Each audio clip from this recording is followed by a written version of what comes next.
అందరికీ నమస్కారం. ఈ వీడియో చూసే ముందు ఓం నమ శివాయ అని కామెంట్ చేయండి.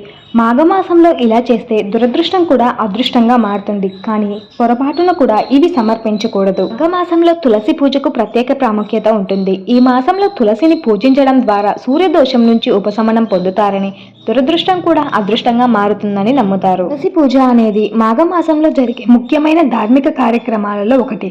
కానీ తులసి పూజ చేసేటప్పుడు కొన్ని విషయాలను జాగ్రత్తగా పాటించాలి. మాసంలో తులసి పూజ చేసేటప్పుడు ఏ వస్తువులు సమర్పించదో కూడా ఇప్పుడు తెలుసుకుందాం. మాసంలో తులసి పూజ చేసేటప్పుడు నల్ల నువ్వులను సమర్పించకూడదు. అలా చేస్తే జాతకంలో సూర్యదేవుడు బలహీనంగా ఉంటాడు అని నమ్ముతారు. మాఘమాసంలో శివలింగం, రుద్రాక్షలు, కనేర్ పూల వంటి శివ సంబంధిత వస్తువులను తులసి మొక్కకు అస్సలు సమర్పించకూడదు. కాకుండా మాఘమాసంలో చేసే తులసి పూజలో మనం ఎప్పుడూ కూడా ఎరుపు రంగు చందనం, కుంకువ వంటి వస్తువులను అస్సలు సమర్పించకూడదు. తర్వాత పాలు. మాఘమాసంలో చేసే తులసి పూజకు పాలను సమర్పించకూడదు. ఇది తులసి మొక్కకు హానికరమని నమ్ముతారు. అలాగే పాలతో కలిపిన నీటిని తులసి మొక్కకు పోయకూడదు. ఇది కూడా తులసి మొక్కకు చాలా హానికరం. హోప్ యూ ఆల్ గైస్, మీకు ఈ వీడియో నచ్చితే తప్పకుండా లైక్ చేసి, షేర్ చేసి, సబ్స్క్రైబ్